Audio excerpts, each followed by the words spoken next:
1984, George Orwell, Chapter 3. Winston was dreaming of his mother. He must, he thought, have been 10 or 11 years old when his mother had disappeared. She was a tall, statuesque, rather silent woman with slow movements and magnificent fair hair. His father he remembered more vaguely as dark and thin, dressed always in neat dark clothes. Winston remembered especially the very thin soles of his father's shoes, and wearing spectacles. The two of them must evidently have been swallowed up in one of the first great purges of the 50s. At this moment, his mother was sitting in some place deep down beneath him, with his young sister in her arms. He did not remember his sister at all, except as a tiny, feeble baby, always silent, with large, watchful eyes. Both of them were looking up at him. They were down in some subterranean place, the bottom of a well, for instance, or a very deep grave. But it was a place which, already far below him, was itself moving downwards. They were in the saloon of a sinking ship, looking up at him through the darkening water. There was still air in the saloon. They could still see him and he them, but all the while they were sinking down into the green waters which in another moment must hide them from sight forever. He was out in the light and air while they were being sucked down to death. And they were down there because he was up here. He knew it and they knew it, and he could see the knowledge in their faces. There was no reproach either in their faces or in their hearts, only the knowledge that they must die in order that he might remain alive, and that this was part of the unavoidable order of things. He could not remember what had happened, but he knew in his dream that in some way the lives of his mother and his sister had been sacrificed to his own. It was one of those dreams which, while retaining the characteristic dream scenery, are a continuation of one's intellectual life, and in which one becomes aware of facts and ideas which still seem new and valuable after one is awake. The thing that now suddenly struck Winston was that his mother's death nearly 30 years ago had been tragic and sorrowful in a way that was no longer possible. Tragedy, he perceived, belonged to the ancient time, to a time when there was still privacy, love and friendship, and when the members of a family stood by one another without needing to know the reason. His mother's memory tore at his heart because she had died loving him, when he was too young and selfish to love her in return, and because somehow he did not remember how. She had sacrificed herself to a conception of loyalty that was private and unalterable. Such things, he saw, could not happen today. Today there were fear, hatred and pain, but no dignity of emotion, no deep or complex sorrows. All this he seemed to see in the large eyes of his mother and his sister, looking up at him through the green water, hundreds of fathoms down and still sinking. Suddenly he was standing on short, springy turf on a summer evening when the slanting rays of the sun gilded the ground. The landscape that he was looking at recurred so often in his dreams that he was never fully certain whether or not he had seen it in the real world.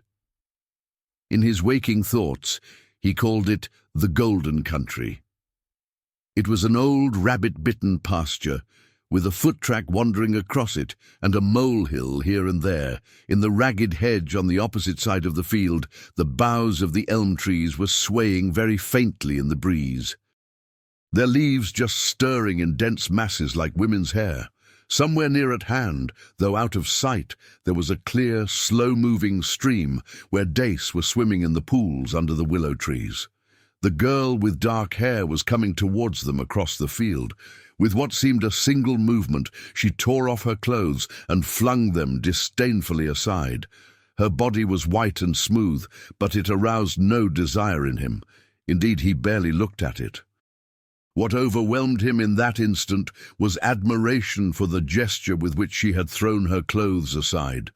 With its grace and carelessness, it seemed to annihilate a whole culture, a whole system of thought, as though Big Brother and the party and the thought police could all be swept into nothingness by a single splendid movement of the arm. That, too, was a gesture belonging to the ancient time. Winston woke up with the word Shakespeare on his lips. The telescreen was giving forth an ear-splitting whistle, which continued on the same note for 30 seconds. It was 07:15, getting up time for office workers. Winston wrenched his body out of bed. Naked, for a member of the outer party received only 3,000 clothing coupons annually, and a suit of pajamas was 600, and seized a dingy singlet and a pair of shorts that were lying across a chair. The physical jerks would begin in 3 minutes. The next moment he was doubled up by a violent coughing fit, which nearly always attacked him soon after waking up. It emptied his lungs so completely that he could only begin breathing again by lying on his back and taking a series of deep gasps. His veins had swelled with the effort of the cough, and the varicose ulcer had started itching. 30 to 40 group, yapped a piercing female voice. 30 to 40 group. Take your places, please. 30s to 40s. Winston sprang to attention in front of the telescreen, upon which the image of a youngish woman, scrawny but muscular, dressed in tunic and gym shoes, had already appeared. Arms bending and stretching, she rapped out. Take your time by me. 1, 2, 3, 4. 1, 2, 3, 4. Come on, comrades, put a bit of life into it. 1, 2, 3, 4. 1, 2, 3, 4. The pain of the coughing fit had not quite driven out of Winston's mind the impression made by his dream, and the rhythmic movements of the exercise restored it somewhat.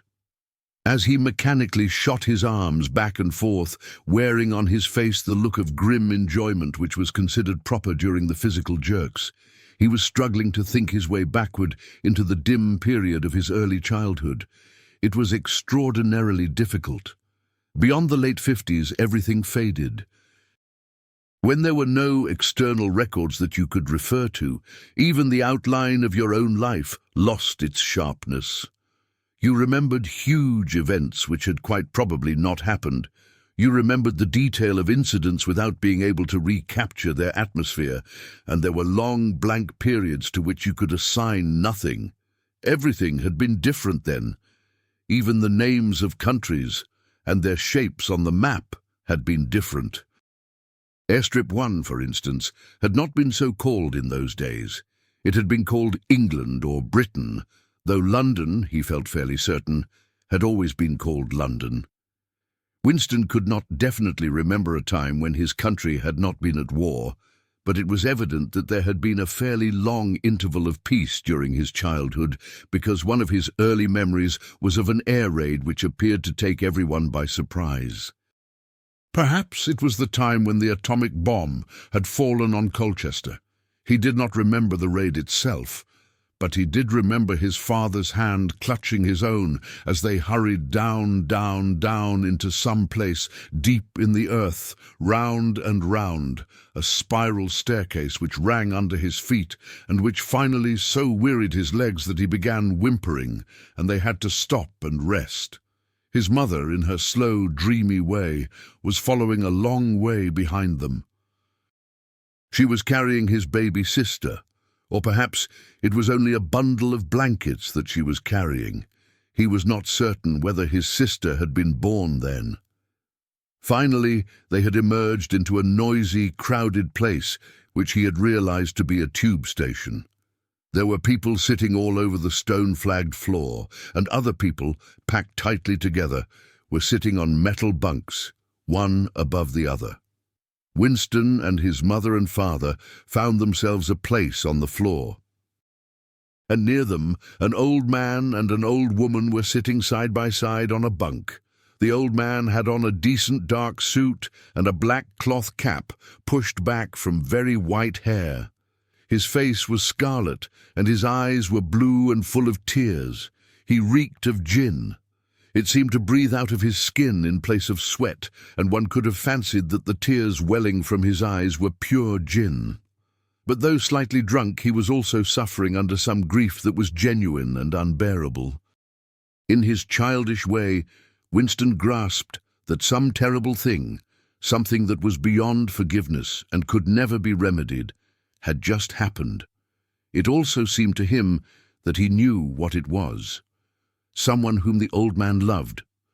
A little granddaughter, perhaps, had been killed. Every few minutes the old man kept repeating, "We didn't ought to have trusted 'em. I said so, Ma, didn't I? That's what comes of trusting 'em. I said so all along. We didn't ought to have trusted the buggers." But which buggers they didn't ought to have trusted, Winston could not now remember. Since about that time, war had been literally continuous, though strictly speaking it had not always been the same war. For several months during his childhood, there had been confused street fighting in London itself, some of which he remembered vividly. But to trace out the history of the whole period, to say who was fighting whom at any given moment, would have been utterly impossible.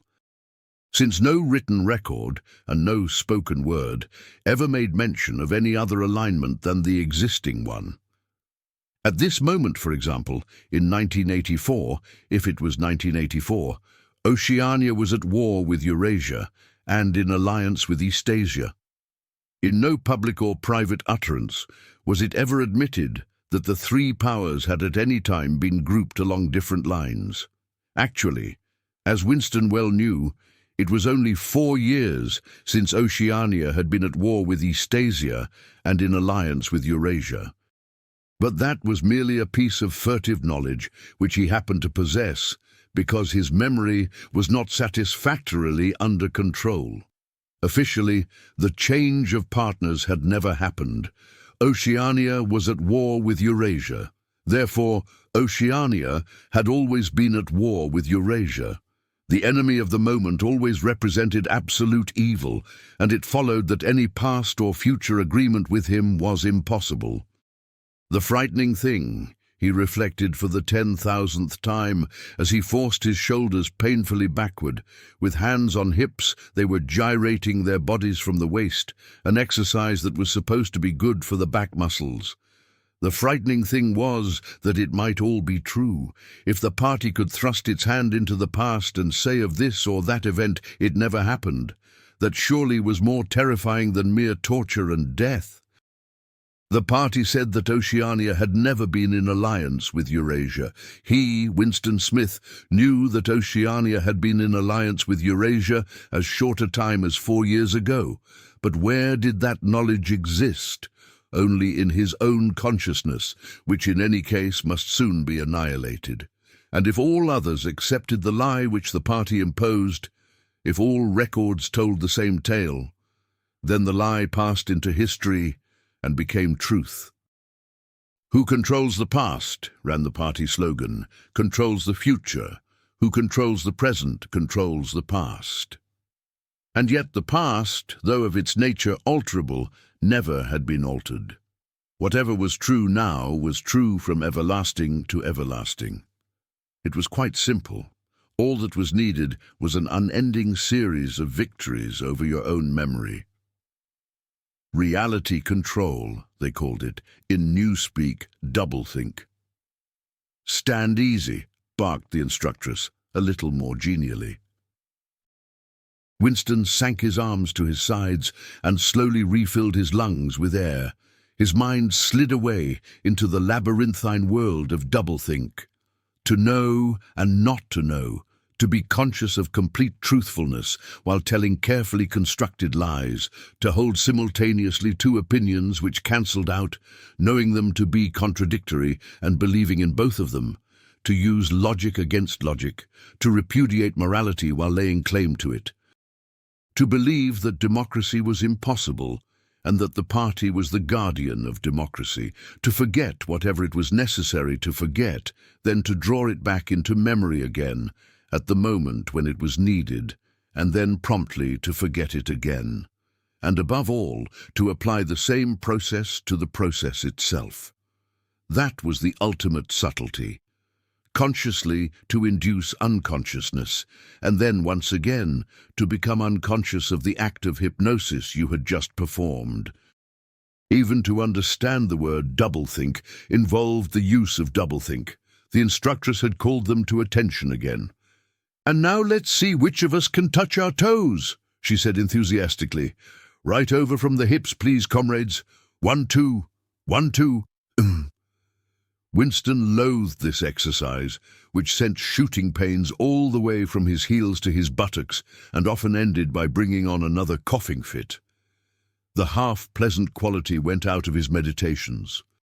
The past, he reflected, had not merely been altered, it had been actually destroyed. For how could you establish even the most obvious fact when there existed no record outside your own memory? He tried to remember in what year he had first heard mention of Big Brother. He thought it must have been at some time in the 60s, but it was impossible to be certain. In the party histories, of course, Big Brother figured as the leader and guardian of the revolution since its very earliest days. His exploits had been gradually pushed backwards in time until already they extended into the fabulous world of the 40s and the 30s, when the capitalists, in their strange cylindrical hats, still rode through the streets of London in great gleaming motor cars or horse carriages with glass sides. There was no knowing how much of this legend was true and how much invented. Winston could not even remember at what date the party itself had come into existence. He did not believe he had ever heard the word ingsoc before 1960, but it was possible that in its old-speak form, English socialism, that is to say, it had been current earlier. Everything melted into mist. Sometimes, indeed, you could put your finger on a definite lie. It was not true, for example, as was claimed in the party history books, that the party had invented aeroplanes. He remembered aeroplanes since his earliest childhood. But you could prove nothing. There was never any evidence. Just once in his whole life he had held in his hands unmistakable documentary proof of the falsification of an historical fact. And on that occasion, Smith, screamed the shrewish voice from the telescreen. 6079 Smith W. Yes, you. Bend lower, please. You can do better than that. You're not trying. Lower, please. That's better, comrade. Now stand at ease, the whole squad, and watch me. A sudden hot sweat had broken out all over Winston's body. His face remained completely inscrutable.